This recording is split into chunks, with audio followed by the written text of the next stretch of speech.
हिंदुओं में गाय नहीं खाते क्योंकि गाय को माता माना जाता है, लेकिन उनमें सुअर नहीं खाते। तो खैर, मुझे क्या करना, ज्यादा बोलूंगी तो विवाद हो जाएगा। अस्सलामु अलैकुम वरहमतुल्लाहि वबरकातुहू। सवाल सुन लिया आपने। सवाल यह है और बुनियादी बात यह कही गई है कि वो गाय को माता मानते हैं, इस वजह से वो गाय नहीं खाते हैं। तो हम जब पिग नहीं खाते हैं तो बात ये जैसे कि कही जा रही है इनडायरेक्टली, वो ये कही जा रही है कि हम लोग शायद पिग को कहीं माता तो नहीं मानते हैं।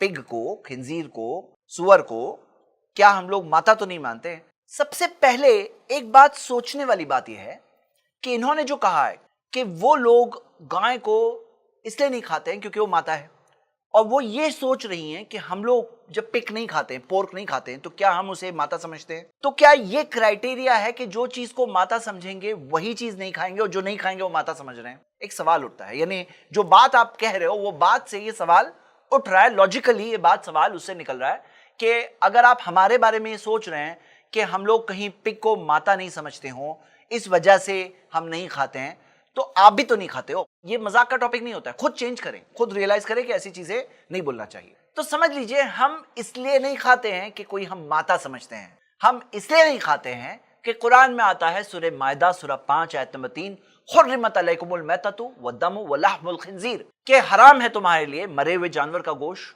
खून, और खिंजीर का गोश्त यानी पिग का गोश्त, पोर्क, हराम है तुम्हारे लिए। हम मानते हैं कि हमारा क्रिएटर बेटर जानता है। अला यालमु मन खलक, जिसने हम सबको बनाया, क्या वो नहीं जानेगा हमारे लिए क्या अच्छा है क्या बुरा है? तो वो जानता है, उसने हमें गाइड किया कि ये मत खाओ, तो हम नहीं खाते हैं। इसलिए नहीं खाते हैं कि हम उसे माता समझते हैं।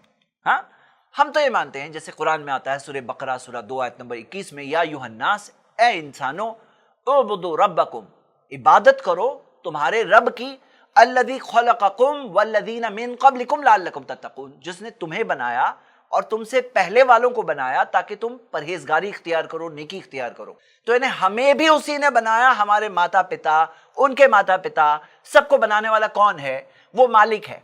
तो हम ये मानते हैं सारी इबादत, जो हमारी वर्शिप है, जो हमारी आस्था है, वो सब किसके लिए है? वो उस मालिक के लिए। हमें उस मालिक की इबादत करना है, माता पिता की इबादत नहीं करना है। माता पिता की खिदमत करना है। जैसे मोहम्मद सल्लल्लाहु अलैहि वसल्लम ने फरमाया कि इल्ज़महा फ़इन्नल जन्नत तहता अक़दामिहा, अपनी वालिदा की खिदमत करो क्योंकि जन्नत उसके पांव के नीचे है। तो खिदमत करना हम मानते हैं, और वालिदा की खिदमत करके वो रास्ता है जन्नत जाने का, वो हम मानते हैं। लेकिन इबादत जो है, जो हमारी, सिर्फ एक मालिक के लिए, किसी और के लिए नहीं। अब आइए मेन सवाल पे आते हैं। मेन सवाल ये है कि पिग का गोश्त क्यों मना है? तो आज 1400 साल बाद, कुरान आकर 1400 साल हो गए। वो आयत जो अभी मैंने पढ़ा, वो आयत इस दुनिया में इंसानों को रास्ता बताने के लिए आकर 1400 साल हो गए। आज जाकर मॉडर्न रिसर्चर्स इस बात को समझ रहे हैं। मिसाल के तौर पे डॉक्टर गॉर्डन टेस्लर, उन्होंने अपनी किताब द जेनेसिस डाइट के अंदर 200 बीमारियों की लिस्ट दी है, 200 बीमारियां, और 18 अलग अलग वर्म्स जो होते हैं पोर्क खाने से। पोर्क खाने से कितने? 18 अलग अलग वर्म्स, 200 अलग अलग बीमारियां। और वो 18 वर्म्स में कई सारे डेंजरस वर्म्स है। टेप वर्म के बारे में हम देखते हैं कि कई मीटर्स लंबा भी हो जाता है जब वो ग्रो होता है, और कई मीटर्स लंबा भी होकर के बहुत डेडली भी साबित हो सकता है, किसी की जान भी जा सकती है। और बहुत सारी बीमारियों से कई सारे उसके लीथल रिजल्ट्स होते हैं। आप इस रिपोर्ट में देखिए, जो साइंस डायरेक्ट के ऊपर ये जो रिसर्च पेपर दिया हुआ है, और इस पेपर के अंदर आता है pork as a source of human parasitic infection. तो पोर्क सोर्स है। आज रिसर्च पेपर्स में ये चीज आ चुकी है, आप खुद देख सकते हैं। ये पोलैंड का एक रिसर्च पेपर है, इसके अंदर भी आ चुका है कि किस तरह से पोर्क के जरिए अलग अलग बीमारियां होती है। और ये मैटर वो लोग बता रहे हैं कि एस्केलेट होते जा रहा है। जिस तरह से पोर्क कंजम्पशन बढ़ रहा है, तो बीमारियों का सोर्स भी देखा जा रहा है बढ़ रहा है। बल्कि आप देखोगे कि खुद कई सारे आउटब्रेक्स अमेरिका में 1998 से लेकर 2015 की रिपोर्ट है कि कई सारे जो आउटब्रेक्स है, बीमारियों के आउटब्रेक्स, वो पोर्क पर ब्लेम किए गए हैं कि पोर्क खाने की वजह से अमेरिका के अंदर ये सारे बीमारियों के आउटब्रेक्स हुए थे, जो पीएमसी के इस रिसर्च पेपर पे आप देख सकते हैं। और कई सारे ऐसे रिसर्च पेपर्स हैं जिनसे बात साबित हो चुकी है। यानी आज अभी ऐसी चीज नहीं है जो बस कुछ लोग बोल रहे हैं, ये मेन स्ट्रीम में साबित हो चुका है कि पोर्क के जरिए कई सारी बीमारियां होती है, पैरासाइटिक इन्फेक्शन होते हैं। और आप देख सकते हो कि कई सारे जूनोटिक डिजीजेस होती है, जैसे कि पीएमसी के हेल्थ लाइन की इस वेबसाइट पर आप देख सकते हो कि ये डिजीजेस हो रही है किस वजह से? पोर्क की वजह से।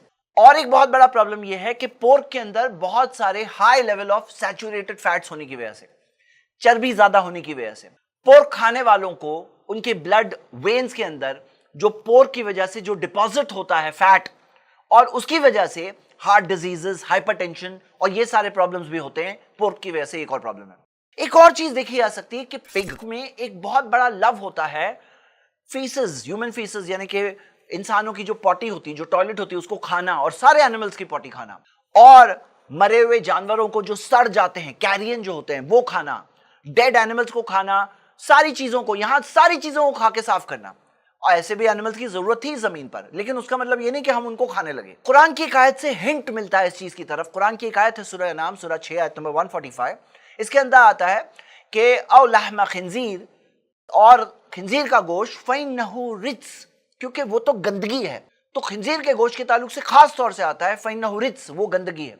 तो ये जो गंदगी का एक क्लू हमें वहां से मिला, और वो लाइन से जब चेक करते हैं तो बहुत सारी गंदगी की वजह से, बल्कि बहुत सारी जो डिजीजेस आ रही है वो उसके इस गलत गंदी हैबिट की वजह से कि किस तरह से वो फिल्थ खाता है, टॉयलेट खाता है। और आपको मैं एक बात बता दूं कि जो एनिमल्स हलाल भी होते हैं ना, जो एनिमल्स हलाल होते हैं इस्लाम के अंदर, जो खाना जायज है, वैसे एनिमल भी अगर गंदगी, गलाजत, टॉयलेट वगैरह खा ले तो वैसे एनिमल को भी खाना हलाल नहीं है, जब तक कि उनको अलग ना रखा जाए, जब तक वो पाक ना हो जाए, प्यूरिफाई ना हो जाए। जैसा कि आप इस हदीस में देख सकते हैं, ऐसे एनिमल्स को जल्लाला एनिमल कहते हैं, इनको खाना भी जायज नहीं। ये मैं सिर्फ इसलिए बता रहा हूं क्योंकि इस्लाम के अंदर ये गंदगी, ये ऐसी चीजें हमारे कंजम्पशन में अंदर नहीं जानी चाहिए, इसका खास ख्याल रखा गया है।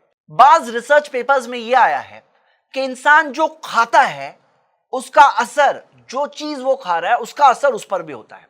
तो जैसे कि हम देखते हैं कि पिग एक ऐसा एनिमल है जिसके अंदर फीमेल पिग के बारे में, जैसा कि आप इस रिपोर्ट से देख सकते हैं कि फीमेल पिग के बारे में बात यह है कि वो कई पार्टनर्स से मीटिंग करती है, और पिग्स के अंदर जो प्रोमिस्क्यूअस यानी अडल्ट्री वाला बिहेवियर बहुत कॉमन होता है। हम देखते हैं कि जो वेस्टर्न कंट्रीज में जो पिग खाया जाता है वहां पे भी इसी टाइप का बिहेवियर ह्यूमन सोसाइटीज में देखा जा रहा है कि इंसानी सोसाइटीज में ये टाइप का बिहेवियर, अडल्ट्री वाला बिहेवियर, शादी के बगैर रिलेशंस के अंदर रहना और आउटसाइड मैरिज, बच्चे पैदा करना, ये सारी चीजें उनमें मिल रही है। क्या ये चीज कनेक्ट हो रही है? क्या ये पॉइंट है? तो हम सबको सोचना चाहिए कि पिग के कई सारे नुकसान हैं, और ये तो कुछ चीजें हमें आज पता चली है, जो 200 बीमारियां, 18 वर्म्स और XYZ, जो कई सारी चीजें आज पता चली है। हो सकता है उसमें और भी बहुत सारी चीजें हैं, लेकिन एक इंसान अगर सोचे कि हमारा क्रिएटर जानता है हमारे लिए क्या सही है, हमारे लिए क्या बुरा है, और हम उस पर ट्रस्ट करें, उसके बारे में मालूमात हासिल करें। अगर आप जानते नहीं हो कि कुरान अल्लाह की किताब है, इसके कई सारे प्रूफ्स आप खुद देख सकते हो।